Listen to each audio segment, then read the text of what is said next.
이제 말씀 듣는 시간인데요. 하나님 말씀은 시편 119편 129절부터 136절까지 말씀을 함께 교독하겠습니다. 구약성경 895면 시편 119편 129절부터 136절인데요. 제가 먼저 129절 먼저 말씀 읽도록 하겠습니다. 주의 증거들 놀라움으로 내 영혼이 이를 지키나이다. 주의 말씀을 열면 빛이 비추어 우둔한 사람들을 깨닫게 하나이다. 내가 주의 계명들을 사모함으로 내가 입을 열고 헐떡였나이다. 주의 이름을 사랑하는 자들에게 베푸시던 대로 내게 돌이키사 내게 은혜를 베푸소서. 나의 발걸음을 주의 말씀에 굳게 세우시고 어떤 죄악도 나를 주관하지 못하게 하소서. 사람의 밖에서 나를 구원하소서. 그리하시면 내가 주의 법도들을 지키리이다. 주의 얼굴을 주의 종에게 비추시고 주의 율례로 나를 가르치소서. 그들이 주의 법을 지키지 아니하므로 내 눈물이 시냇물같이 흘러나이다. 아멘. 사람들은 성경 구절이 길고 또 설교 내용이 길면 좀 불편합니다. 그만큼 짧은 것, 성경 구절도 짧고 설교도 짧은 것을 좋아하죠. 그런 차원에서 본다면 이 시편 119편은 아주 방대하고 또 반복되는 내용이 많기 때문에 많은 사람들이 참 읽기가 힘든 말씀이기도 합니다. 그러나 분명한 것은 이 시편 119편의 말씀은 우리가 말씀을 천천히 말씀을 대하고 또 말씀을 묵상하면 그 시편 119편 안에 얼마나 진귀하고 또 정말 은혜로운 말씀이 얼마나 그 안에 들어간지 정말 모른다는 것이죠. 저평가라는 말이 있습니다. 정말 너무나 좋지만 이 저평가되고 있는 말씀이 바로 시편 119편의 말씀이 아닌가 생각되어집니다. 당연히 가치 있게 받아져야 할 말씀이지만 그렇게 대우를 받지 못하는 것이 너무나 긴 이 본 시편이 아닌가 생각되어집니다. 여러분, 단순히 시편 119편을 빨리 읽게 되어지면 그들 대부분은 이 시편이 반복의 연속이고 또 이 하나님 말씀에 대한 그 무작위적으로 이 묵상되어진 그런 내용이라고 쉽게 단정을 내리기가 쉽습니다. 그러나 각 연을 순서에 따라서 말씀을 읽게 되어지면 그 연에 적합한 주제와 그 강조점을 보면서 얼마나 이 말씀이 정교하고도 또 완전한 묵상인가를 깨닫게 되어지는 말씀이라는 것이죠. 여러분, 정말 눈썰미가 있고 또 시편 119편을 평소 때 읽어본 분이라면 이 시편 119편만의 이 독특성을 이렇게 보았을 겁니다. 그것은 1절부터 방대한 176절까지의 그 말씀 가운데에 모든 각 연들이 8절로 딱딱 끊어지게 만들어졌다는 것입니다. 여러분, 얼마나 대단합니까? 여러분, 그뿐만이 아니죠. 시편 119편의 그 각 연들은 마치 ABCD처럼 히브리어 ABCD라고 할 수 있는 알렙, 베트, 김멜, 달렛이라고 하는 말처럼 그 연의 첫 말씀이 첫 단어가 이렇게 히브리어 알파벳으로 시작한다는 것입니다. 그러니까 예를 들어 A부터 Z까지 그 앞 글자의 그 말을 따서 이 말씀이 이렇게 시작되고 있다는 것입니다. 여러분, 이 말씀을 보면서 참 대단하고 정말 경이로운 하나님의 말씀이라고 생각할 수가 있다는 겁니다.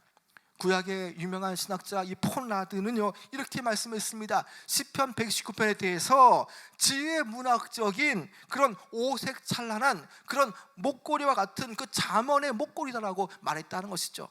여기에 모든 것이 다 있다라는 것입니다. 휘황찬란하고 오색찬란한 마치 잠언서에서 봄직한 그런 다양한 말씀들이 각 연마다 그 말씀 안에 내재되어 있다라는 것이죠. 오늘 우리가 다 이 말씀을 다 읽을 수 없지만 특별히 이 시편 119편 말씀 가운데에 주의 말씀을 열 때에 빛이 비치어 깨닫게 한다는 그 주제의 말씀을 가지고 함께 이 시간 은혜 받기를 원합니다. 먼저 시편의 저자는요 하나님 말씀을 대할 때에 이 말씀이 너무나 경이롭고 또 탁월하다라고 말하고 있습니다. 그래서 그가 하나님 말씀은 그 자체로 이루 말할 수 없는 그런 경이로움이 있다라고 말하면서 129절에 어떻게 말씀합니까? 여러분 129절 한번 읽어볼까요? 시작. 주의 증거들은 놀라움으로 내 영혼이 이를 지키나이다. 자, 시편 기자는요, 주의 증거들에 대해서 놀랍고 경이롭다라고 말하지 않습니까? 놀랍다라는 것은 무척이나 특이하고 탁월하다는 뜻이 있습니다. 시편 기자는요, 말씀이 가진 그런 탁월성, 또 그런 말씀이 가진 놀라운 가치를 말하면서 이 주의 증거들, 주의 말씀들을 묵상하고 그것을 지킨다라고 말합니다. 그리고 그것이 너무나 놀랍다라고 말하지 않습니까? 무엇이 그렇게 놀랍게 그렇게 말씀이 나타납니까? 여러분, 하나님의 말씀은 말씀 그 자체로 끝나지 않습니다. 여러분, 주의 말씀은 내가 그 말씀을 대할 때에 내 양심을 변화시키죠. 죄를 깨닫게 하고 또 죄를 깨달은 뒤에 하나님의 말씀을 따르도록 우리의 마음을 이끄는 겁니다. 그리고 또 때에 따라 슬플 때에 주의 말씀으로 우리를 위로하게 하는 것이죠. 그래서 각 사람이 말씀의 그 문을 열 때에 그가 말씀을 통해서 소생되어지는 놀라운 일들이 그것 안에, 말씀 안에 나타난다라는 겁니다. 여러분, 사람이 바뀌기가 쉽지 않다 말하지만 여러분, 그러나 실제로 말씀을 듣고 말씀을 대할 때에 그 말씀의 그 위력과 능력과 경이로움 때문에 얼마나 많은 사람들이 변화되었습니까? 우리가 잘 아는 사울과 같은 경우도 그렇고요. 또 우리가 잘 아는 그 존 뉴턴이라는 그런 이도요, 노예 상인이었지만 말씀을 통해서 변화된 것 아닙니까? 여러분, 저나 여러분이나 이미 오래전에 이런 체험이 있었기 때문에 우리가 지금 이 예배당에 있는 것 아닙니까? 또한 주의 말씀의 증거는 탁월하고 경이롭기 때문에 세상의 지식을 초월하고 또 이를 깨달을수록 더 깊은 그 경탄에 들어가게 되어진다는 것입니다. 여러분, 사람들은 각자마다 진리를 찾기 위해서 동분서주합니다. 여러분, 오늘날 얼마나 많은 인용되는 그런 정보가 많습니까? 정보 사회라고 말하지 않습니까? 매 분마다 매 초마다 여러분 인쇄되고 있는 그 정보의 양이 얼마나 많습니까? 매 분마다 그 자료들이 쏟아지는 것이 수만 페이지나 된다라고 말합니다. 하루에 출판되는 책, 하루에 쏟아지는 그런 여러 가지의 그런 인터넷 정보들, 이런 인포메이션이 얼마나 많은지 그것을 다 책으로 보관할 수 없을 지경이라고 말하지 않습니까? 어떤 학자는 쏟아지는 정보와 그런 지식 속에 또 세상 진리를 다 담아낼 수 없기 때문에, 책으로 만들 수 없기 때문에 차라리 레이저 기술과 또 초고밀도의 그런 마이크로화 되어져야만 이 모든 정보를 또 책으로 만들 수 있다라고 말하는 그런 이도 있다라는 것입니다. 그럼에도 불구하고 세상 지혜와 지식은 어떻습니까? 세상 지식은 생명과 죽음에 대해서, 또 하나님과 인간에 대해서, 또 죄와 의로움에 대해서, 천국과 지옥에 대해서, 그리고 소망과 기쁨에 대해서, 또 평안과 고난에 대해서 그 모든 것들을 제대로 말해주지 못한다는 것이죠.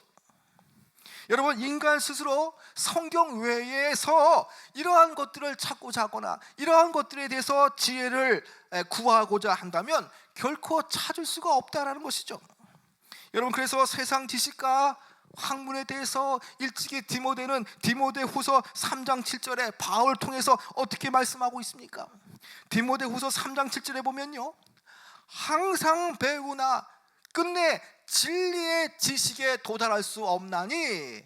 여러분, 이 말씀을 잘 생각해 보시기 바랍니다. 항상 배우나 끝내 진리의 지식에 도달할 수 없는 것이 뭐라고 말합니까? 그것은요, 세상 지식과 세상에 대한 학문이라는 것이죠. 바로 이것이 무엇입니까? 바로 이것이 세상의 한계고요, 세상 지식의 한계를 말하지 않습니까? 그래서 아무리 지식을 쌓고 학문의 전당에서 계속적으로 열심히 공부해도요, 결국 이러한 세상 지식과 학문으로는 진리에 도달할 수가 없다라는 것이죠. 그러나 이에 반해서 성경은 어떻습니까? 성경은 이 모든 것을 말해줍니다. 그리고 진리에 이르는 그 방법도 말해주는 것이죠. 그런 차원에서 우리가 성경을 읽고 성경을 통해서 우리에게 수납되어지는 그 진리를 붙잡는 것은 너무나 중요하다는 것입니다. 우리가 일반 서적에서 담겨진 그 지식을 우리가 붙잡는 것보다 오히려 더 지혜로운 것은 하나님으로부터 오는 그 지혜의 말씀을 붙잡는 것, 하나님의 뜻을 날마다 내 마음에 수납하는 것은 너무나 중요하다는 것이죠. 여러분, 성경 말씀은요, 하나님께서 주신 가장 확실한 하나님의 뜻을 담고 있고요, 또 이는 영원한 것이 무엇이고 또 영원토록 변하지 않는 세세무궁토록 영원한 진리를 담고 있는 것이 바로 성경의 말씀이라는 것입니다. 우리가 그런 차원에서 성경을 읽고 성경을 묵상하고 그 내용을 이해하는 것은 그 말씀에 담긴 원리를 통해서 그 놀라운 하나님의 뜻을 발견하고 그 뜻대로 나가는 중요한 모습이라는 것이죠. 이렇듯 시편 저자는요, 하나님의 말씀이 그의 삶의 전반에 걸쳐서 유익하기 때문에 그는 하나님의 말씀 주의 율례에 집중한다라고 말하지 않습니까? 그리고 동시에 주의 놀라운 말씀 앞에 그가 감격이 되어서 온 마음과 정성을 다해서 영혼을 쏟는 마음으로 그 말씀을 지키겠다라고 그가 다짐하지 않습니까?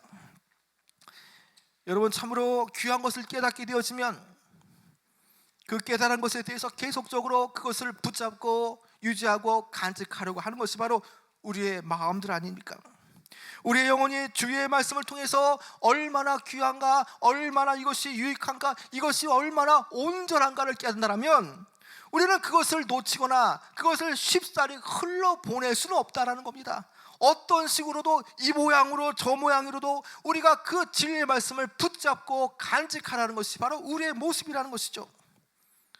여러분, 우리가 놀랍고 우리에게 영적인 유익이 되어지는 그 하나님의 말씀을 어떤 식으로 우리가 간직해야 되겠습니까? 마치 증거판들이 그 법기 안에 간직되어 있는 것처럼 우리 또한 하나님 주시는 그 말씀을 내 영혼 속에 간직해야 하는 것입니다. 우리의 그 영혼의 가장 깊고 또 그 좋은 곳에 말씀이 차지하게 해야 하는 것이죠. 우리의 영혼의 깊은 곳은요, 마치 영혼의 좌소라고 말할 수 있는데 그 영혼의 깊은 좌소는요, 말씀으로 채우지 않으면 세상 것들이 거기 안에 잠식될 수가 있다는 겁니다. 말씀이 들어갈 내 영혼의 그 좌소에 말씀을 부어 담지 않으면요, 어느새 그 자리에, 영적인 자리에 죄와 또 염려와 또 걱정들이 차게 되어진다는 것이죠. 그래서 우리의 영혼은 오로지 하나님의 말씀으로 주의 율례와 약속의 말씀들로 우리는 반드시 내 심령을 채워 넣어야 하는 것이죠. 그래서 시편 기자는 하나님 말씀이 지닌 그 탁월성에 대해서 또 그 유익한 그 말씀에 대해서 이렇게 말합니다. 여러분, 그는 말씀을 통해서 자신이 우둔하지만 말씀을 펼치고 열 때에 주께서 그 말씀을 깨닫게 하셨다라고 고백합니다. 여러분, 그 내용이요 130절에 있는데요, 같이 한번 읽어볼까요? 시작. 주의 말씀을 열면 빛이 마치 비쳐 우둔한 사람을 깨닫게 하나이다. 여러분 한번 보십시오. 여기에 주의 말씀을 열고 펼치면 어떻게 된다고 말합니까? 그렇죠, 깨닫게 되어진다는 얘기죠. 빛이 비추어서 우둔한 자신, 이 시편의 저자가 자신 스스로를 우둔하다고 말합니다. 그럼에도 불구하고 주의 말씀이 또 주의 빛이 비치게 되어지면 그 말씀을 깨닫게 되어진다라고 그가 말하지 않습니까? 일찍이 종교개혁가 마틴 루터는 이 하나님의 말씀에 대해서 또 깨달음에 대해서 이렇게 말씀했습니다. 성경은 살아있어서 나에게 말을 하며 발이 있어서 내 뒤에서 뛰어오며 손이 있어서 나를 붙잡는다. 여러분, 뭐가 그렇게 말합니까? 뭐가 그렇게 나를 붙잡습니까? 성경 말씀이라는 것입니다. 성경을 읽다 보면 성경 말씀이 나를 붙잡게 되어지죠. 내 뒤에 발이 되어서 나를 쫓아오고요, 성경 말씀은 손이 되어서 나를 꽉 붙잡는다라는 겁니다. 여러분, 그래서 많은 사람들이 성경 말씀을 읽고 또 우연찮게 성경 말씀을 읽고 지나치다가 예수님을 만나게 되어지고 믿게 되어진 것이 바로 무엇입니까? 다 성경 말씀을 통해 깨닫게 되어진 하나님의 역사라는 것이죠. 우리가 그렇다면 어떻게 성경의 진리 말씀을 우리가 깨달을 수 있겠습니까? 어떤 식으로 여기에 주의 빛이 비추어서 우리가 깨닫게 되어지는 것입니까? 여러분, 그것은 성령께서 내 어두운 마음을 조명하고 비추어 주시지 않으면 우리는 도무지 영적 진리를 이해할 수가 없습니다. 성령은 진리의 영이라고 말하지 않습니까? 그래서 성령을 통해서 하나님께서 그 말씀의 빛을 내게 비추어서 내 영혼 가운데에 말씀이 자리 잡게 되어지죠. 자, 그때에 우리는 성령이라고 하는 그 하나님의 빛을 통해서 나의 어두웠던 마음들, 나의 강팍하고 견고했던 마음들이 말씀을 통해서 깨닫게 되어지죠. 여러분, 이 영적인 의미를 깨닫게 되어지면 우리는 성경 말씀을 적용할 수 있게 되어지고요, 또 말씀의 빛이 내게 비추어지게 되어지면 성경 말씀을 이해하게 되어집니다. 그때에 바로 하나님의 영이 역사하고 계시는 증거가 되어지지 않습니까? 여러분, 그러나 하나님의 영이 비추어지지 않은 상태라면 세상의 자연인들은 성경 말씀을 읽어도 어떻게 읽혀지겠습니까? 흰종이는 흰종이고 검은 글씨는 검은 글씨로밖에 보이지 않는다라는 것입니다. 하나님께서 말씀의 빛을 비추어주지 않으면 세상의 눈으로 성경 말씀을 이해하면 결국에는 다 가짜로밖에 보이지 않는 것이죠. 그러나 우리가 성령님의 도움을 받으면 우리는 성경의 그 모든 것들을 우리는 이해할 수 있는 눈이 생겨지게 되어지는 것입니다. 여러분, 실로 하나님의 말씀은요, 영적으로 어두웠던 나를 비추는 것이고요, 또 그 빛을 비춤 받게 되어지면 우리를 생명의 길로 인도하는 능력이 바로 하나님의 말씀 안에 있게 되어지는 것이죠. 그래서 디모데후서 3장 15절에 어떻게 말씀합니까? 또 어려서부터 성경을 알았나니 성경은 능히 너로 하여금 그리스도 예수 안에 있는 믿음으로 말미암아 구원에 이르는 지혜가 있게 하느니라. 여러분, 성경을 디모데후서 3장 15절에 어떻게 말씀합니까? 예수 안에 있는 믿음으로 말미암아 구원에 이르는 지혜가 있게 하느니라. 무엇이 그렇게 합니까? 성경이라는 것이죠. 성경 안에는 예수 안에 있는 그 믿음으로 말미암아서 구원에 이르게 하는 그 지혜가 있게 한다라는 것입니다. 여러분, 그뿐만이 아닙니다. 디모데후서 3장 16절에는 이렇게 말씀하지 않습니까? 모든 성경은 하나님의 감동으로 되었다라는 것입니다. 하나님께서 말씀하시고 하나님께서 성경의 원저자인 성령을 통해서 그것을 계시하고 그것을 비추시게 한다는 것이죠. 그것을 듣고 보게 되어지면 디모데후서 3장 16절의 말씀처럼 그 말씀의 기능을 통해서 교훈과 책망과 바르게 함과 또 의로 교육하게 유익한 것이 바로 하나님의 말씀이라는 것입니다.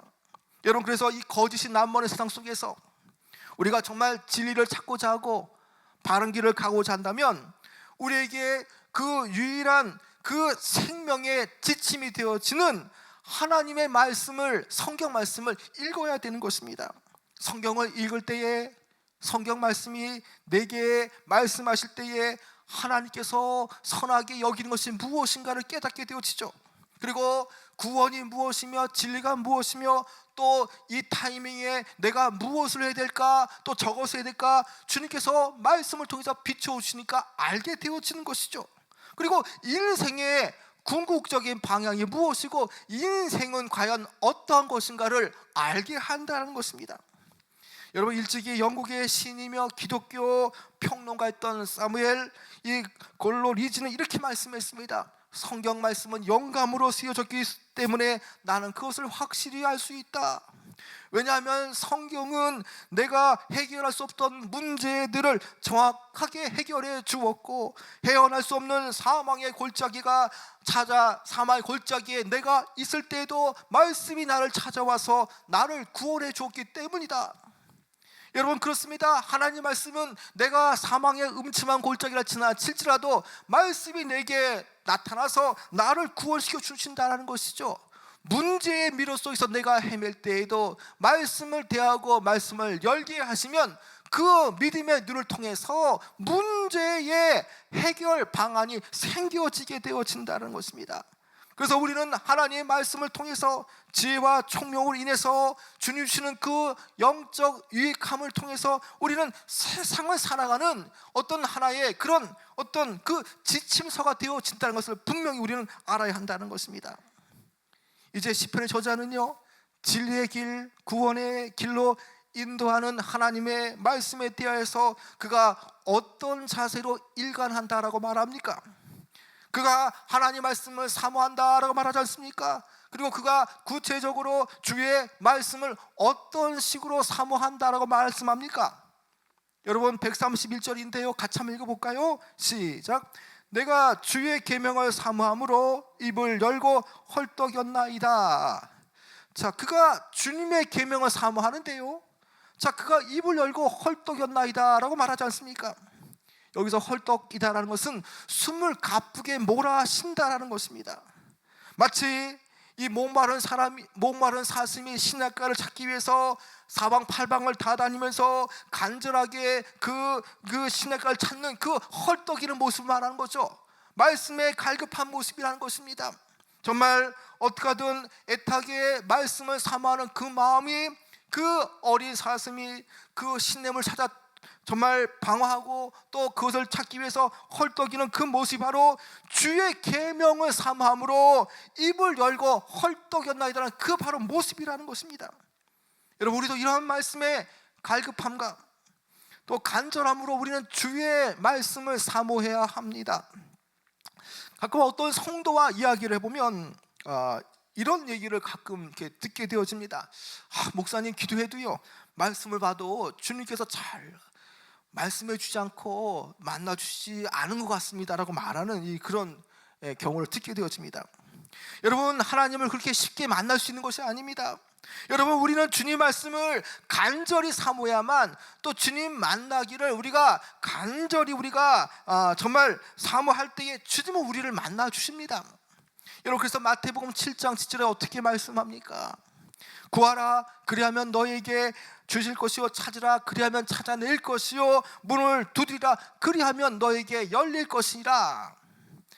우리가 주님을 간절하게 구하고 찾고 또 진리에 대한 깨달음에 대해서 문을 두드려야 합니다. 그럴 때에 주님께서 만나 주시고요, 진리에 대한 부분을 찾고 두드릴 때에 그 진리의 문이 열리게 되어지는 것이죠. 지금 본편의 이 저자는 지금 그러한 마음으로 주님에 대한 목마름 또 의의 진리에 대한 그런 간절함이 없다면 어느 누구도 주님을 만날 수 없고 말씀을 통해서 깨달을 수 없다라고 말하고 있습니다. 하나님을 향한 그 마음이 간절한 마음이기보다 세상을 향한 마음과 하나님을 향한 마음이 동시에 겸하여 섬기는 두 마음이라면 결코 주님을 만날 수 없는 것이고 하나님의 뜻을 알 수가 없다는 것입니다. 마음을 다하고 뜻을 다하고 힘을 다하여 전심을 다하고 주님을 사모하고 말씀을 갈급해하는 영혼에게 주님은 나타내 주시고 주의 말씀의 빛을 열어주셔서 그가 말씀의 빛을 통해 깨닫게 하여 주신다는 것입니다. 여러분, 그런 차원에서 우리의 삶 가운데 가장 축복 있는 삶, 가장 성도로서 바람직한 삶이 과연 무엇이겠습니까? 그것은 뭐니 해도 하나님과 하나님 말씀을 아는 것이죠. 그래서 호세아서 4장 6절에 어떻게 말씀합니까? 내 백성이 지식이 없으므로 망하게 되었느니라는 말씀을 하지 않습니까? 여러분, 앞을 내다볼 수 없는 그 상황 속에서 이 시대에 절대적으로 필요한 것은 무엇입니까? 세상 지식이 아닙니다. 세상 지식은 망하게 하지만 하나님에 관한 지식은 결코 우리를 망하게 하지 않지 않습니까? 그래서 하나님을 아는 시기 너무나 중요하고 하나님을 바로 알 때에 하나님께서 주신 진리를 발견할 때에 우리의 삶의 진정한 의미와 목적을 발견할 수가 있는 것입니다. 여러분, 사람과 동물의 다른 점이 과연 무엇이겠습니까? 동물은 본능대로 살지만 사람은 영이기 때문에 진리를 찾고자 합니다. 그리고 발견되어진 그 진리를 기반으로 하여서 그 삶의 진정한 목적과 의미에 부합되게 살려고 하는 것이 바로 동물과 다른 사람의 모습이라는 것입니다. 여러분, 그렇기 때문에 우리는요, 동일하게 유일하신 참 하나님과 그를 보내신 예수 그리스도를 아는 것이 너무나 중요하다는 것이죠. 우리가 그것을 어떻게 할 수 있습니까? 물론 여러 신비적인 체험을 통해서 알 수 있지만, 그러나 그것은 대다수가 아니고요, 대부분은요 주님께서 말씀을 통해 계시하시고 열어놓으신 말씀을 들을 때에 하나님은 어떠한 분이고 하나님의 아들 독생자 예수께서 우리를 위해서 어떻게 돌아가셨는가를 깨닫게 되어지는 것이죠. 여러분, 최근에 우리 교회에 아주 무척이나 고무적인 일이 이렇게 일어나고 있습니다. 많은 성도들이 요한복음 필사에 참여해서 열심히 성경 필사를 하고 있다라는 것이죠. 현재 37명의 이 성도들이 요한복음 필사에 참여하고 있습니다. 11월 7일 정도가 되어지면 이제 요한복음 성경 필사가 끝나게 되어지는데요, 이 처음 시작할 때와 11월 7일 날 필사가 맞춰지는 그 기간을 보니 약 70일가량이 되어집니다. 여러분, 한번 생각해 보시기 바랍니다.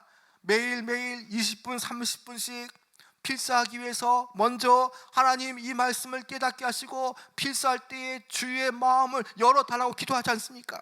그리고 기도가 끝나고 말씀을 묵상하면서 기록하고 필사할 때에 여러분, 그 시간이 얼마나 귀하고 값진 시간입니까?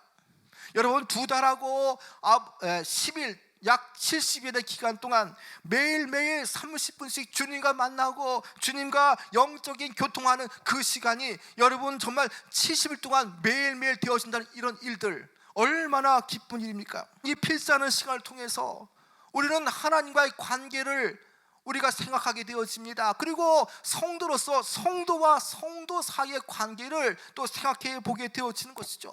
그리고 말씀을 필사할 때마다 하나님께서 우리에게 분부하신 뜻이 무엇이고 우리의 성품이 예수님을 닮아가기에 지금 나의 모습은 어떠한 모습인가를 우리가 떠올려 보게 되어지는 것이죠. 어떤 분들은 참 힘든 시기를 보내는 중에 성경을 말씀을 묵상하고 필사하는 과정이 너무나 귀하고 더없이 은혜로운 시간이라고 말씀하는 분들 참 많습니다. 여러분, 다 이것은 무엇입니까? 하나님께서 주의 말씀을 사랑하는 이들에게 부어주신 은혜라는 것이죠. 아무리 필사해도 눈이 까막 눈이라면 무슨 의미가 있습니까? 그러나 쓰고 필사할 때에 주께서 마음의 눈을 밝혀주시고 또 주의 빛을 통해서 깨닫게 하게 하시니까 필사하면서 우리가 크게 은혜 받는 것 아닙니까? 여러분, 이제 132절 한번 같이 한번 읽어볼까요? 시편 119편 132절 같이 한번 읽어보겠습니다. 주의 이름을 사랑하는 자들에게 베푸시던 대로 내게 돌이키사 나를 긍휼히 여기소서.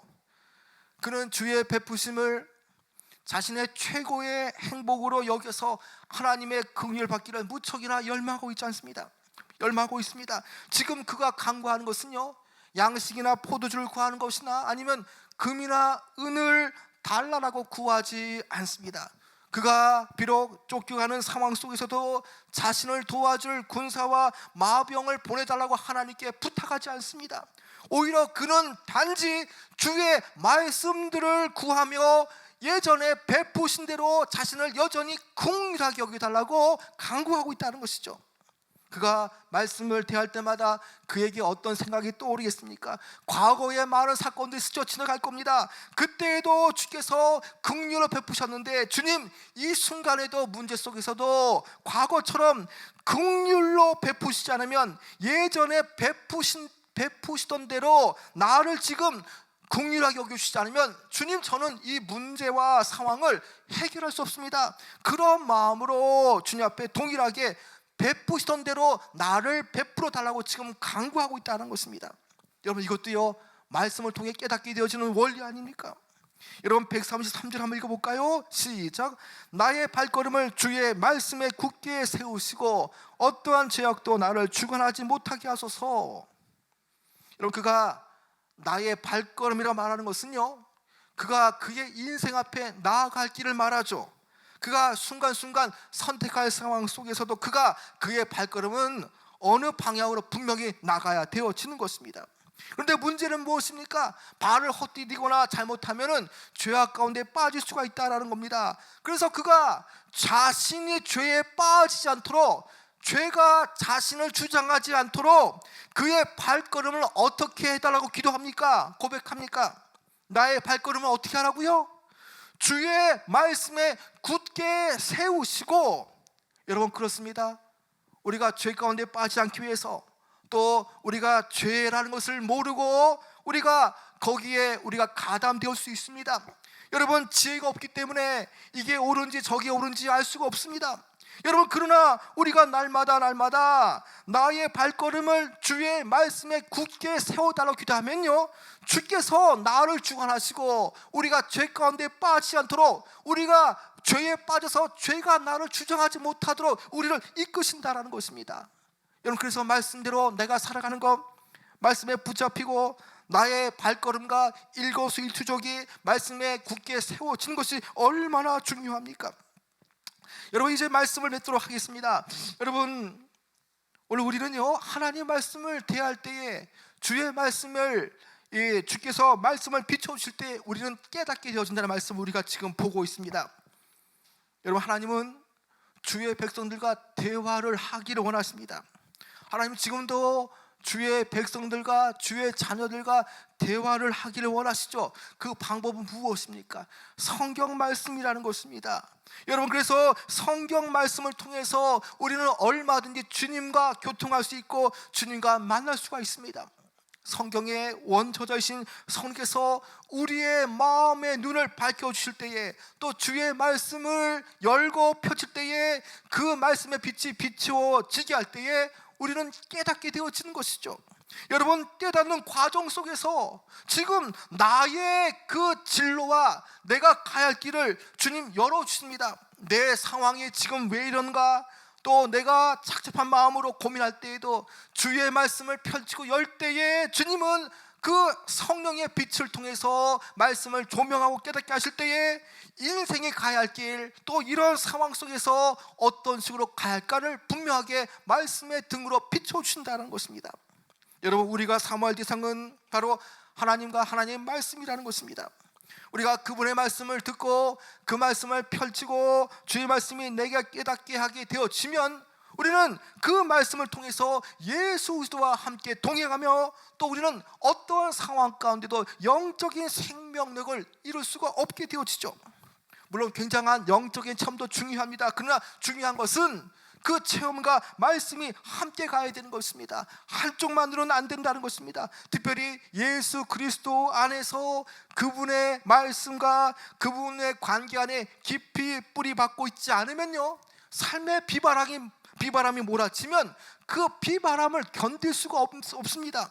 그러나 우리가 말씀의 관계 안에서 뿌리 박히고 하나님과 주의 말씀 안에 우리가 그 모든 돛을 닻을 내리게 되어지면요, 우리 인생의 영적인 비바람이 몰아쳐도요, 우리는 결코 흔들리지 않을 뿐더러 그 비바람을 견뎌낼 수가 있다는 것입니다. 그래서 여러분, 말씀의 증거들이 얼마나 귀하고 놀랍습니까? 여러분, 우리가 그래서 말씀을 들어야 되고요, 말씀을 읽어야 되고, 말씀을 듣고 지키는 것이 얼마나 중요한지 우리는 분명하게 알아야 한다는 것입니다. 그래서 여러분, 주의 증거들이 얼마나 놀라웠던지, 내 영혼이 이 말씀을 지키고 또 주의 말씀을 열면 주께서 말씀의 빛을 비추어줘서 나같이 우두한 자를 깨닫게 하십니다라고 그가 고백하지 않습니까? 여러분, 오늘 이 말씀을 통해서 영적 비바람이 오게 되어지고 문제가 생겨질 때에도 우리가 놓치지 말할 것은 무엇입니까? 말씀을 통해서 하나님과의 관계를 회복해야 되는 것입니다. 말씀을 통해서 말씀 안에 깊게 뿌리 박을 때에 우리는 어떠한 경우에도 요동치는 삶을 살지 않게 되어지는 것이죠. 오늘 이 말씀이 저와 여러분의 놀라운 일들로 나타나기 원합니다. 문제 속에서 주님을 만나시기 원합니다. 위기 상황 속에서 말씀을 통해서 주께서 말씀하시는 그 길을 따라 나가시는 귀한 여러분 되어지길 축원합니다.